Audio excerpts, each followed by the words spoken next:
Hey everybody, it's Peter B. Today I'm going to show you some cool cards, some pre-war Hall of Famers, and tell you about a lesson I learned with eBay. So the first one, and I think this is a cool card, is a 1975 Japanese Menko card, and it has Shiego Nagashima and Boog Powell. Of course, Boog Powell's the first baseman there. And the back is in Japanese. I thought it was pretty cool seeing a game played between the Americans and the Japanese, and I looked into it. And October 1971, after the 1971 baseball season, Baltimore Orioles went over and played an 18-game series. Most of them were against the Yomiuri Giants, of which Nagashima is on. And they also played some games against Japanese All-Stars. They played 12, Orioles got 12 wins, 2 losses, and 4 ties. So I thought that was pretty cool. From 1975, the Japanese Menko. Nagashima, or Shima, is a reverend player, Japanese Hall of Famer. And Boog Powell is just cool. So I thought that was a cool card. Next one I got, under the influence of watching Orlando Collector's Dream videos, I got a 1946 I'm not going to say this right, sorry Orlando, Propagandas Montiel. They're Cuban baseball cards. Now this one is off center. That yellow line should be on all 4 sides. But this is a very good third baseman and later manager, Stan Hack. And it's in Spanish because it is from Cuba. I did not have any cards from this set. Stan Hack isn't in the Hall of Fame, but he's a very good player. He was a very good player. So I think I needed an example, and here it is. 1946. Newer cards I got recently. This is from the 2024 Topps Holiday Buyback Program. You can see the little sign right there.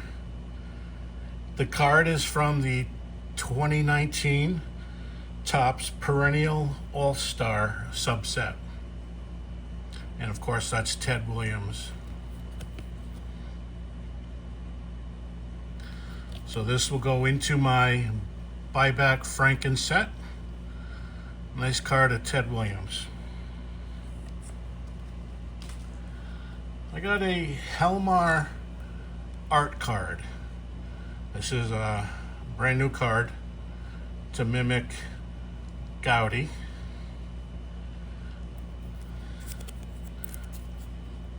And it's a player, I'm also going to butcher this name, Leo Gioldaralt. You see it mimics the Gaudi cards. And the reason I got this guy is because he is in a Providence Reds uniform. Providence Reds were a minor league team for many, many, many years. The team finally disbanded, and then the Providence Bruins came in, took their place, and they're the minor league for the Boston Bruins. But I thought that was cool. Leo played 3 years for the Montreal Canadiens. He played from 1921 to 1937, and like I said, most of those years he played for the Providence Reds. So that's why I got that. Now, pre-war Hall of Famers. trying to collect all the pre-war Hall of Famers. And I got a 1939 Gaudi Premium Bill Dickey. I think this is a cool card. I love the look of him going after a foul ball. This is the back of those Gaudi Premiums. They give you a little lesson. This one's how to catch behind the bat, which is perfect for that image. So 1939 Gaudi Premium. They're called the R303B of pre-war Hall of Famer Bill Dickey. And another pre-war Hall of Famer, I got George Sisler. This is a 1921 Carmel E220. And I just love that image. That same image is in a 1921 exhibit card, which is that image but bigger. I always wanted to get it, but this is much less expensive, and I got the same image. And there's the back. National Caramel Company. Of a great player, Hall of Famer, George Sisler. Now, what did I do with it? Hold on 1 second.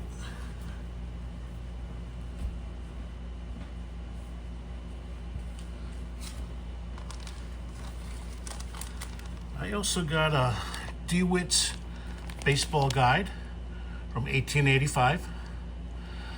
Spalding put a guide out in the same time period, and they were probably the #1 guide. Reach also put out a guide, same period. They were probably #2. And this DeWitt's baseball guide, they didn't last as long as the other two, but this is one of your choices back in 1885. And that's the back. There's some advertising. I would take it out of the bag, but the covers are loose, and it's mostly just statistics. And I chose the year 1885 because the Providence Grays won the 1884 World Series, so I wanted to see their statistics. So DeWitt baseball guide. Now, I want to tell you about my experience I had with eBay.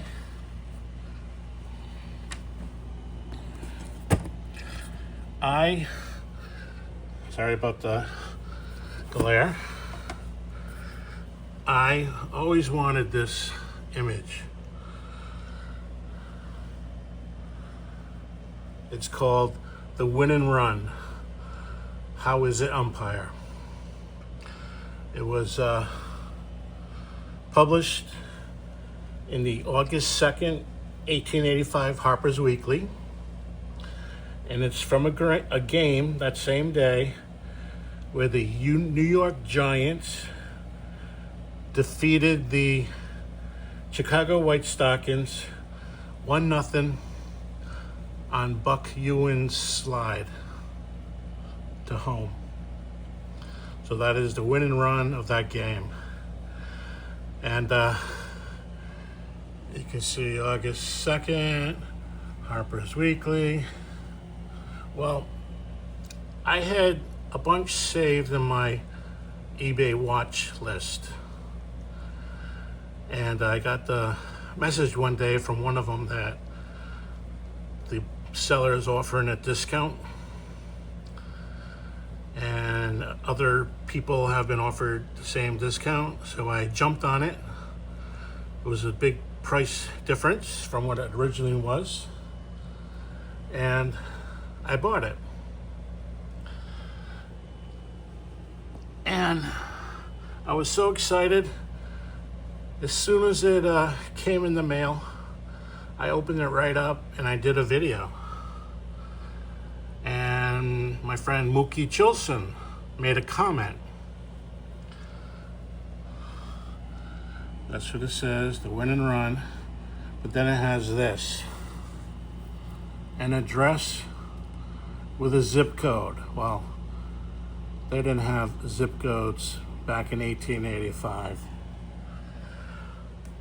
On the eBay description, first 3 words or 4 words, this is not a reprint. And then if you click see more, which I did not do, it says that this was sold in Cooperstown, New York. I forget when, I think in the 80s, late 80s, early 90s. But I didn't do that. I just saw this is not a reprint, so I saved it on eBay. And when the seller gave me a discount, I jumped on it. And thanks to Mookie for pointing out that address. And so I was pissed off. I deleted the video, and I'll make amends of this. So I wanted a Buck Ewing pre-war. I can't afford the cards, so I decided on the Harper's Weekly. And this time I got legit thing. This is the full Harper's Weekly, dated August 22nd, 1885. I also couldn't, this was all in a stupid cheap frame, so I couldn't touch it, or else I would have seen right away that it wasn't a newspaper. And if you open up the Harper's Weekly, there it is. The legit thing. Like I said, that's Buck Ewing, pre-war Hall of Famer. Slided into home for the New York Giants. And the catcher is Silver Flint of the Chicago White Stockings. Played at the Polo Grounds. And this was the win and run and a 1-0 decision game. I would love to have a card of Buck Ewing, but like I said, they're very, very expensive. But this is definitely a play-in days piece of Hall of Famer Buck Ewing. And I always love this photo, so be careful about eBay. Make sure you read all the descriptions carefully. Don't be excited if you get a discount, because sometimes it's too good to be true, like mine. And so that's it. I hope you enjoyed everything and have a terrific Thursday.